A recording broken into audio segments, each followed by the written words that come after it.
சாய்ராம், என் அன்பு செல்லமே, என் அழகான தங்கமே.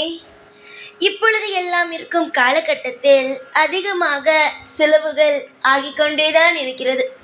நீயும் என்னை பார்த்து இதுதான் கேட்பாய், எவ்வளவுதான் வருமானங்கள் வந்தாலும் சாயி, எனக்கு செலவுகள் அதிகமாகுகிறது, அதை மீறி நான் கடன் வாங்குவது போல வாழ்க்கை அமைகிறது. என்ன செய்ய போகிறேன் என்னுடைய வாழ்க்கையில்? அளவுக்கு மீறிய கஷ்டங்களும் இது அனைத்துமே பணத்தால் தான் படுகிறேன். இந்த பணத்திலிருந்து, அதாவது இந்த பண கஷ்டத்திலிருந்து என்னை எப்பொழுது மீட்டு வெளியே எடுக்கப் போகிறீர்கள் என்று.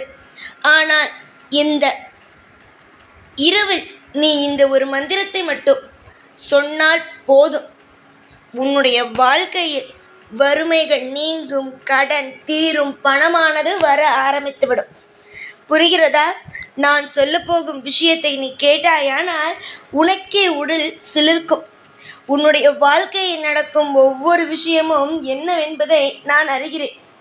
எனக்கு எதுவும் தெரியாமல் அல்ல, எல்லா விஷயத்தையும் நான் அறிகிறேன். உன் வாழ்க்கையில் என்ன நடக்கிறது, நீ எதற்காக கஷ்டப்படுகிறாய், எந்த ஒரு விஷயத்திற்காக மனதில் பாடுபடுகிறாய், எல்லாமே நான் அறிகிறேன். எதுவுமே நான் தெரியாமல் எல்லாம் அல்ல. எனக்கு எதுவும் தெரியாது என்று நீ நினைக்காதே, எனக்கு எல்லாமே தெரியும். புரிகிறதா? இப்பொழுது இருக்கும் சூழ்நிலை மிகவும் உனக்கு கஷ்டமாக இருக்கிறது. சொல்லப்போனால் என்ன தெரியுமா, வருமானம் வருகிறது, செலவும் சேர்ந்து வருகிறது. சரி, எல்லா விஷயத்தையும் குறைத்து கொள்ளலாம் என்றால் திடீரென்று ஒரு பிரச்சனையும் வருகிறது. ஒன்று உடலால் இல்லை, மற்றவர்களால். இப்படி ஏதோ ஒரு பிரச்சனை மாறி மாறி வருவதனால் உன்னால் உன் குடும்பத்தை நடத்த முடியவில்லை. எப்பொழுதுமே ஏதாவது ஒரு விஷயத்தை நினைத்து பயந்து கொண்டே இருக்கிறாய். முதலில் நீங்கள் இந்த விஷயங்கள் அனைத்தையும் தெரிந்து கொள்ள வேண்டும். பணத்தை சம்பாதிப்பது என்பது கடினமாக உழைத்தால்தான் அது கிடைக்கும். அடுத்தது, பணத்தை சேமிப்பதுதான் முதல் உன்னிடம் அவசியமாக இருக்க வேண்டும். முதல் திட்டம் அதுவாகத்தான் இருக்க வேண்டும். ஒரு சம்பளம் வருகிறது என்றால் அதில் முதல் 500 ரூபாயை சேமிக்கத்தான் எடுத்து வைக்க வேண்டும். கடனை தவிர்ப்பது நல்லது. எவ்வளவுதான் பிரச்சனை வந்தாலும் எடுத்தவுடன் அந்த கடன் என்ற ஒரு சிந்தனைக்கு போகக்கூடாது. சரியான முறையில் திட்டம் செய்ய வேண்டும். சரியான முறையில் திட்டம் செய்யும் பொழுது நிச்சயமாக ஒரு நாள் உன் வாழ்க்கை அமோகமாக இருக்கும். வரும் சம்பளத்தில் 1000 500 எடுத்து முதலில் சேமிப்பில் வை. உனக்கு அவசரப்படும் பொழுது அதை எடு. அதை விட்டுவிட்டு எல்லாவற்றையும் செலவு செய்துவிட்டு கஷ்டப்படும் பொழுது, அவசரமாக ஒரு விஷயம் தேவைப்படும் பொழுது கடனை வாங்கினால் அதை அடைப்பதற்கும் மிக மிக கஷ்டப்படத்தான் வேண்டும். பணம் என்பது ஒரு சக்தி. அதை நல்ல முறையில் பயன்படுத்துவது, நல்ல காரியத்திற்கு செலவு செய்வதுதான் நல்லது. பணம் என்பதை சிலர் சாதாரணமாக நினைக்கிறார்கள். அது வசதியை பொறுத்து. சிலர் வசதியாகி விட்டோம் என்பதற்காக பணத்தை ஒரு சாதாரணமாக ஆக்குகிறார்கள். உடைகளுக்கோ இல்லை வேறு ஏதோ விஷயத்திற்கோ அதிகமான செலவுகளை செய்து ஆடம்பர வாழ்க்கையை வாழ்கிறார்கள். இப்பொழுது சேர்த்தால்தான் வயதான காலத்தில் அது உதவியாக இருக்கும் என்பதை இங்கு யாரும் நினைக்கவில்லை. ஆனால் சிலருடைய வாழ்க்கையில் வருமானம் வருகிறது, ஆனால் அது ஒரு குடும்பத்திற்கே சரியாகுகிறது. இப்பொழுது இருக்கும் காலகட்டத்தில் குறைவான சம்பளத்தையோ குறைவான விஷயத்தையோ வைத்து உங்களால் வாழ முடியாது. அதற்காக சில மந்திரத்தை உனக்காக நான் சொல்கிறேன். அதை நீ சொல்லும் பொழுது நிச்சயமாக வருமானம் அதிகரிக்கும், செல்வம் வரும். நீ வாங்கி வைத்திருக்கும் கடன்களானது நீங்க ஆரம்பிக்கும். வருமானம் வந்தாலே போதும், கடனானது அடைய ஆரம்பித்துவிடும். வருமானமானது குறைந்து கொண்டு இருக்கும் பொழுதுதான் கஷ்டம் வரும்.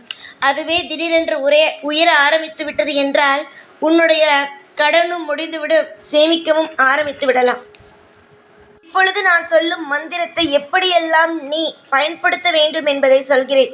காது கொடுத்து நன்றாக கேட்டுக்கொள்ளுங்கள். மந்திரத்தை தினமும் காலை எழுந்து குளித்துவிட்டு மனதார ஒருநிலைப்படுத்தி சொல்லவும், இரவு தூங்கும் பொழுது மனதில் ஒருநிலைப்படுத்தி நான் இப்பொழுது சொல்லும் மந்திரத்தை சொல்லவும். மந்திரத்தை சொல்லும் பொழுது மனதை நேர்மறையாக வைத்திருக்க வேண்டும். மந்திரத்தை தொடர்ந்து சொல்லும் பொழுது நல்ல பலன்கள் உங்களுக்கு கிடைக்கும். மந்திரங்களை சொல்லும் பொழுது ஒரு சில நேரத்தில் ஏதோ ஒரு மன உளைச்சல் வந்தால் இந்த மந்திரத்தினால் தானோ என்று இந்த மந்திரத்தை விட்டுவிடக்கூடாது. உங்களால் முடிந்த வரைக்கும் இந்த மந்திரத்தை நீங்கள் சொல்லிக்கொண்டே இருங்கள். காலையும் இரவும் எப்பொழுதுமே ஒரு மந்திரத்தை சொல்கிறீர்கள் என்றால் உடனடியாக உங்களுக்கு சில நேரத்தில் பலன் கிடைக்கும். அதுவே சில நேரத்தில் ஒரு 2-3 நாட்கள் கழித்து பலன் கிடைக்க ஆரம்பித்துவிடும். மந்திரத்தை சொல்லும் பொழுது குபேரன், லக்ஷ்மி போன்ற தெய்வத்தை நினைத்து வழிபட வேண்டும். கண்டிப்பாக உங்களுடைய அனைத்து தேவைகளும் நிச்சயமாக நல்ல முறையிலேயே இருக்கும். பணத்தை ஈர்க்கும் மந்திரத்தை நான் இப்பொழுது உனக்கு சொல்கிறேன். ஓம் ஹ்ரீம் ஸ்ரீம் க்ளீம். ஓம் ஹ்ரீம் ஸ்ரீம் க்ளீம். இந்த மந்திரமானது பணத்தை ஈர்க்கும். பணத்தை ஈர்த்து உன்னிடம் நிச்சயமாக கொண்டு வந்த பிறகு அந்த பணமானதை சேமித்து உன்னுடைய கடனை நீ அடைக்க வேண்டும். உன்னுடைய கடன்கள் அடைந்துவிடும். செல்வத்தை சேர்க்க ஆரம்பி. நிச்சயமாக நல்லது நடக்கும். நான் உனக்கு சொல்லியிருக்கும் மந்திரம் மிகப்பெரிய மந்திரம். அவ்வளவு சுலபமாக நான் யாருக்கும் எப்பொழுதும் எந்த ஒரு விஷயத்தையும் சொல்வது கிடையாது. அப்படியே ஒரு நபருக்கு நான் ஒரு விஷயத்தை சொன்னேனானால் அதை அவன் பின்படுத்தி வந்தான், அவன் வாழ்க்கை உயரும் என்றுதான் அர்த்தம். புரிகிறதா? என் மீது நம்பிக்கை கொள்ளுங்கள். அளவுக்கு மீறிய கவலையை மனதுக்குள் போட்டு சுமக்காதீர்கள். காலம் முழுவதும் எப்பொழுதுமே நல்ல வளமுடனும் நல்ல எதிர்காலத்துடனும் வாழ்வீர்கள். இதில் எந்த ஒரு சிறிய சந்தேகமும் உங்களுக்கு தேவையே அல்ல. பொறுமையோடு இருங்கள். நல்ல வளங்கள் உங்களுக்கு கிடைக்க இந்த சாய் உதவி செய்வேன். இந்த சாய் எந்த ரூபத்தில் வேண்டுமானாலும் உங்களுக்கு உதவி செய்வேன். இப்பொழுது அசரீரியாக உங்களுக்கு வாக்கு கொடுக்கிறேன். நீங்கள் நான் சொல்லும் விஷயத்தை நீங்கள் செய்யும் பொழுது நல்ல வளங்கள் கிடைக்கும்.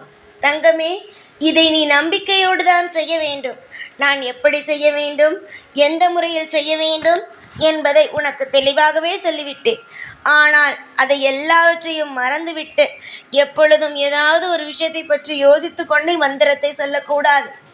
நம்பிக்கையோடு தான் சொல்ல வேண்டும். உனக்காக ஒவ்வொரு பொழுதும் நான் இருப்பேன். உனக்கு தேவைப்படும் ஒவ்வொரு விஷயத்தையும் செய்து கொடுத்து உன்னை நான் வாழ வைத்து மேலும் மேலும் அழகு பார்ப்பேன்.